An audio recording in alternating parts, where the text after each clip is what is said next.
today from the New Revised Standard Version. We'll be reading from the New Revised Standard Version.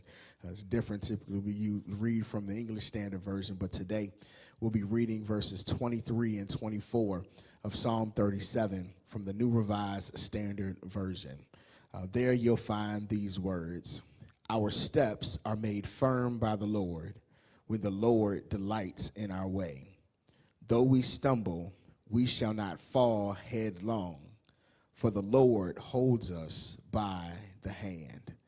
Our steps are made firm by the Lord when the Lord delights in our way. Though we stumble, we shall not fall headlong, for the Lord holds us by the hand. Amen. This is the word of the Lord, and we pray that it finds a place deep in your hearts and bears fruit in your life. For the time that we have together on this day, I'd like to tag this text with the topic, walking in the way. Walking in the way. Walking in the way. It is interesting, the reflections and realizations that getting older affords us. As I have approached another birthday, and a milestone birthday at that, my thoughts have largely centered around the journey thus far. Accepting the fact that while I am still young, don't get it twisted, I'm not as young as I used to be. This was probably no more evident to me than a couple of weeks ago during the recent halftime show during the Super Bowl. I was hearing the songs of my youth and younger adult years now being performed as if they were classics. I was excited about the performances, but also realized that it hadn't just been years since some of them had first become popular. I realized that for some of the songs, it had been multiple decades. And I'm embracing the reality of being settled into adulthood by the many of the markers that we use to make that designation. I'm a husband and a father. I'm working in a second vocational career. I have bills. I have gray hairs popping up all over the place. I have reached a place where people who are younger than me are looking to me for guidance and wisdom, while simultaneously recognizing that I still have so much to learn. The journey of life has taken me in some unexpected places and some unanticipated directions. It has broken me and remade me time and time again, sometimes for good and for bad. I have found myself tracing the steps of my life in order to answer the question of how did I get here? And while it might not be a milestone birthday weekend for you, I am sure that if you take time to reflect on the journey of your life, you too can ask the question about how you got to the place where you currently are. Some of us have much longer roads to recap because there is more life behind us than in front of us. Others of us have the realization that while we have had a few years and maybe a couple of decades of lived experience, the time before us is not promised. And I can honestly tell you that whatever your stage in life is, the more important question about our lives is, how do I move forward from where I am?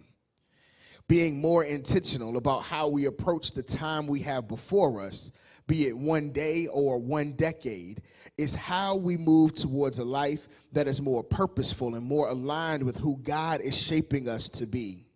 The reflection on what has been is helpful only in as much as we take its lessons to help shape us as we move forward. The rhythm of our lives is found in recognizing how the pace of life has helped us or hurt us in making the necessary adjustments so that the pace of our lives moving forward can help us more than hurt us. Let me say that again. The rhythm of our lives is found in recognizing how the pace of our life has helped or has hurt us, and then making the necessary adjustments so that the pace of our lives moving forward can help us more than hurt us. We can't be stuck living in the past successes or the past failures.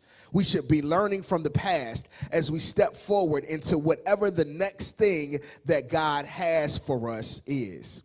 And it's that last phrase that is paramount for us, because the goal of our lives should be walking in the path and the places that God has for us. And we've talked a lot over the last month about how we discover that. Giving ourselves permission to pause, recognizing when we need to seek solitude, spending time in the presence of God in an authentic, unencumbered way, meditating on the instruction of God so that we can drive our roots deep down into the nourishment of God's instruction and God's Spirit. All of this helps us to create or recreate a rhythm for our lives that keeps us grounded and connected to the ways in which the Spirit of God leads our lives.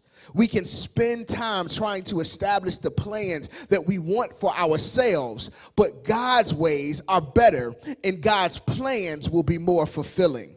And in order to know more of God's plans, we need to know more of God. The way will not always be sunshine. There will be some storm clouds along the way.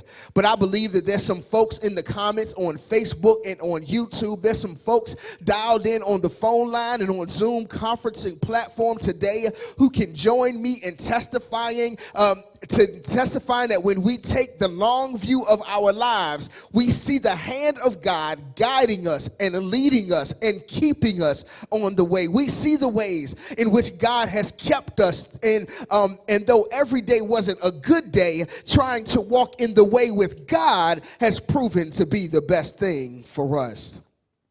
And this is the place of reflection that we find the author of our psalm, David, the king of Israel. David has reached a place of remembering the journey of his own life. And from our first introductions to David in 1 Samuel chapter 16, when he is anointed as a successor to Saul, who was Israel's first king, David's life was one of great adventure and activity as he served and eventually stepped into his leadership role as king. His life, y'all, had some epic highs. Being anointed the king in waiting, killing the Israelite enemy Goliath, returning the Ark of the Covenant to Jerusalem, and unifying the nation. However, his life was also characterized by some epic lows, being almost killed and exiled by Saul, losing his best friend Jonathan, the whole debacle with Bathsheba and Uriah, chaos and infighting in his own family. However, through it all, God had kept him, even when he didn't want to be kept. In fact, David has become known as a man after God's own heart. This was in large part because of his desire and his efforts to put God first in all that he did. David's pursuit of God was well documented throughout the Old Testament and even through many of the Psalms. And as David in this moment reflects on his life, he picks up his pen and jots down the words of verse 37. We know that this psalm is written towards the end of his life because of the words that we've come to know from verse 25 that say, I was young and now I'm old, but I've never seen the righteous forsaken nor his seed begging bread. Not only was this David's testimony of his interaction with God, it was good wisdom. It is good wisdom for us to hold on to. Y'all, the message is simple. God takes care of those who seek to walk in the way of God's instruction. When we trust God's instructions, we can count on God's protection and God's provision. This is what we discover in the words of this psalm, a constant reminder that the right path is the righteous path, and the righteous path is the path that follows the instruction of the Lord. The psalm opens in verse number 4, juxtaposing the outcomers of the evildoers and the righteous. David says in these verses, fret not yourself because of evildoers. Be not envious of wrongdoers, for they will soon fade like the grass and wither like the green herb. But trust in the Lord and do good. Dwell in the land and befriend faithfulness. Delight yourself in the Lord, and he will give you the desires of your heart. This is the refrain that is rephrased and echoed throughout the psalm. We have to trust in the way of the Lord because it is the way that ends in stability and security. And it is verses 23 and 24 that as I reflected on this entire psalm captured my attention. Its admonishments are simple, yet its impact is significant for the life of the believer. The steps of a person are established by the Lord, where the Lord delights in their way. Though they fall, they shall not be cast headlong, for the Lord upholds their hand. Thinking about my own life's journey, it was a reminder about the fact that following the Lord, walking in this Christian way, trying to heed the instructions of God is not about perfection, but it's about progression. Somebody ought to type progression in the comments right now. In fact, I would suggest to us that we are made perfect through our striving to progress in the ways of the Lord.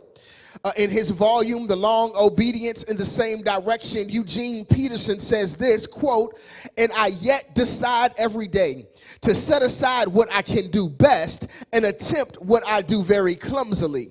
Open myself to the frustrations and failures of loving, daring to believe that failing in love is better than succeeding in pride," end quote. And in this opening of ourselves to the way of the Lord, we find ourselves often less comfortable, yet in character forming places in relationship. It is in these verses that David concisely characterizes what it means to walk in the way of the Lord. And this is no secret to many of us. Putting our full faith and trust in God is a simple mandate, but not always easily done. The ups and downs of a life have a way of testing our trust and forcing us to answer hard questions about what we believe about God. Yet the psalmist's reflection on walking in the way reminds us today that when we trust in the Lord, even as we make mistakes, they still will prove God's faithfulness unto us. The Apostle Paul said it this way: all things, you know the text, all things work together for the good of those who love the Lord and are called according to God's purpose. The ups and the downs work together. The sunshine and the rain works together. The good and the bad works together. The successes and the failures work together. When we are walking in the way of the Lord, we can trust that it is working together for God's purposes and for our good. Yeah, so what then do we learn about walking in the way from these two verses, from this couplet of verses here in Psalm chapter 37? What is David trying to get us to see? What can we learn from these verses? Well, the first thing that I believe that the text teaches us today is that walking in the way of the Lord requires submitted steps. Somebody say submitted steps. Turn to your neighbor in your house and say submitted steps. Type it in the comments, submitted steps. In verse 23, the psalmist writes, "Our steps are made firm by the Lord, where the Lord delights in our way." The psalmist's testimony about having steps made firm by the Lord point to the fact of walking on solid footing, of being established or walking under authority. And that last phrase is the picture that I like the best. The picture that is being created here is one of moving in the authority of another. In the more familiar rendering of these verses, it says, "The steps of the righteous person are ordered by God." Essentially, what the psalmist is communicating unto us today is that he's learned that when he has submitted his life to the authority of God's instruction, or more simply put, when he's learned how to follow God's direction, that God blesses his way. The Lord delights in our way when we are doing what the Lord has given us to do. Y'all, one of the challenges of walking in the way of the Lord is, however, that when we try to get God to put God's stamp of approval on the way we want to go, instead of submitting to what the Lord would have us to do. Certainly, David's life is an example of this. When he followed the Lord, he was where he needed to be in order to be protected and provided for by God. But when he didn't follow the Lord, he found himself caught up in a web of deception and lies, which were of his own doing. Proverbs reminds us that we can brainstorm many options, but it is the Lord's purposes that will prevail in our lives. And if we had to look at the steps in our lives when we were trying to do our own thing and asking God to bless it on the back end, things became more problematic for us. Our plans never seemed to come together the way we imagined. Our resources never quite seemed to stretch in the ways we needed them to. Frustration and chaos became our portion. But when we found ourselves following the instruction of the Lord, then God took care of us. Things may not have been all that we wanted or all that we desired in some seasons, but we can testify that we always had what we needed. God never abandoned us. God never left us alone. God gave us a second wind of energy and strength to endure even in the chaos and uncertainty we found ourselves able to walk in peace. And though it might be challenging today, we have to find a way, y'all, to submit our steps to the authority of the Lord. And the psalmist notes here, he says steps, literally as in one foot in front of the other. 1 foot proverbially in front of the other. Steps as in the details of our lives. And this should let us know that God has something to say about every part of our lives. God has instruction for all the areas of our lives, our money, our relationships, our thoughts, our health and wellness, our paths of work and service. We ought never forget that the details of our lives matter to God. You might think that God is not concerned with the minute and minuscule decisions you have to make, but every detail matters to God. And the more that we allow God into the details of our lives, not just keeping God on the outside and the outskirts of our decision making, the more God will be delighted in our way. So we have to keep letting God in so that the whole of our lives can be aligned with the will and the purpose of God. In fact, our prayer ought to be, lead me, guide me along the way. For God, if you lead me, I shall not stray. Lord, let me walk each day with thee. Lead me, oh Lord. Lead me. Somebody type, lead me, God, in the comments right now. Walking in the way of God, walking in the way of the Lord requires of us to have submitted steps. But it also, walking in the way of the Lord also means that we have to endure short-term stumbles. Somebody say stumbles in the comments. Endure short-term stumbles. The psalmist continues in verse number 24, saying, though we stumble, we shall not fall headlong. This was perhaps the most intriguing part of the text for me, because just after David declares that if we walk in step with the Lord, he basically says that stumbles are going to be a part of the journey. After David says, listen, the steps of the righteous person are ordered by God, and if we walk in step with God, God will delight in our way. He says that there are going to be stumbles on the journey. David, reflecting on the long view of his life, says that even our best efforts are going to fall short in terms of our walk with the Lord. The perspective of the Christian journey for some is that we aren't supposed to fall, that once we say yes to Jesus, once we start walking with God, that everything will fall in line, that every path will be clear for us, that everything will fall into place to us, that we aren't supposed to make mistakes. But y'all, today, the truth is that falling is going to happen.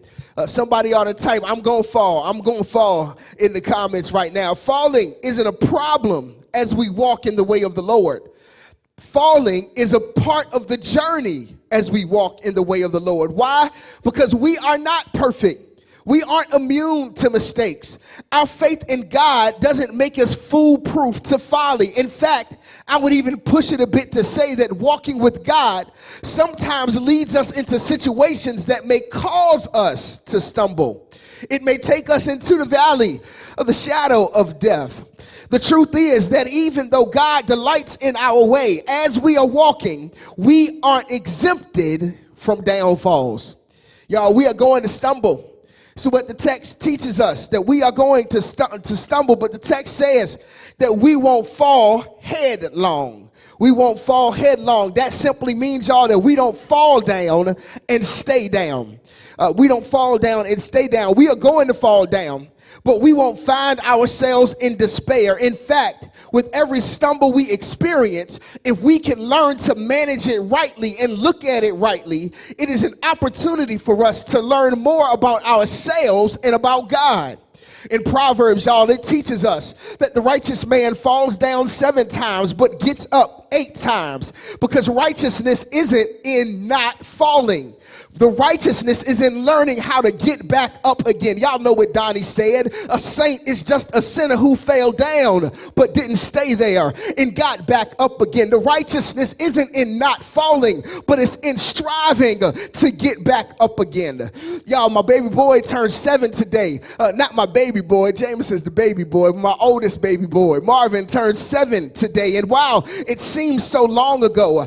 He was walking on his own by 11 months and 3 weeks. He was walking on his own by 11 months and 3 weeks. And as new parents, y'all, Jennifer and I were always watching every fall to make sure that he wasn't getting hurt.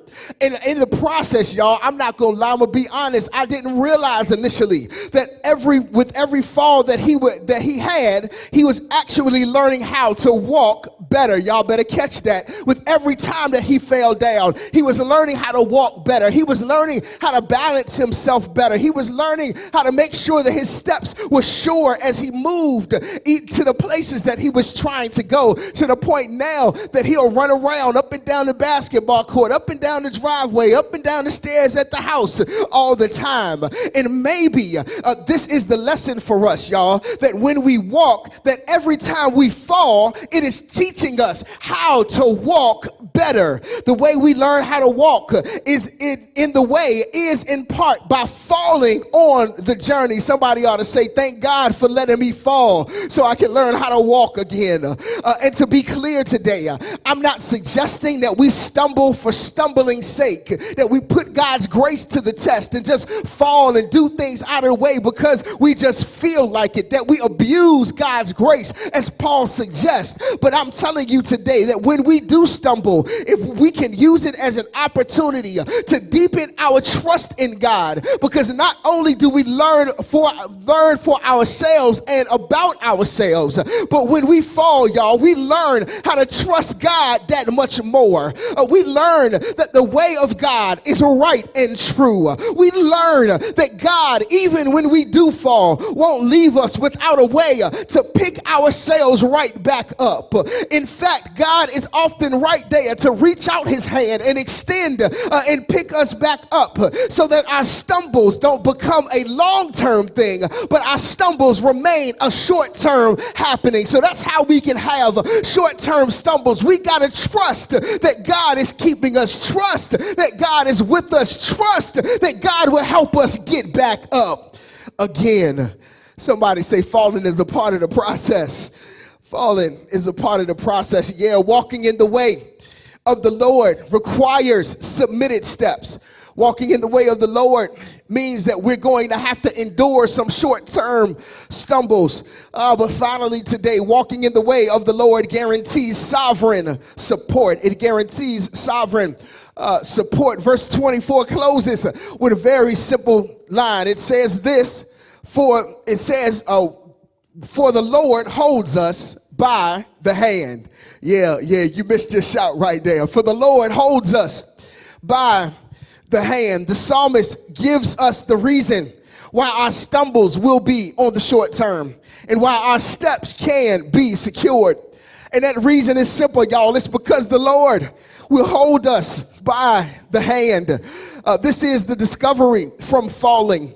That when we fall down, that God has not abandoned us. That when we fall down, God has not forsaken us. That even in our falling, that God has not left us to our own devices, because the Lord holds us by the hand. And that in our falling, we learn to trust God's hand, because it's when we fall that we learn just how much God has has us.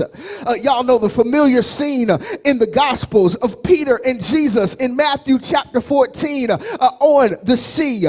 They were on the sea. Jesus walks to the boat on the water and calls for them to come, calls for Peter to come to him on the water. Peter steps out of the boat and he's taking step after step, walking on the water, going closer to Jesus. But y'all, he took his eyes off of Jesus and he started to sink. You know the story. Y'all, he could walk on the water, but not because the water was secure, but because Jesus was with him on the water. And when he started to sink, y'all, he learned how he called on his sovereign support. He called on Jesus saying, Lord, save me. And I just came to tell you today that when we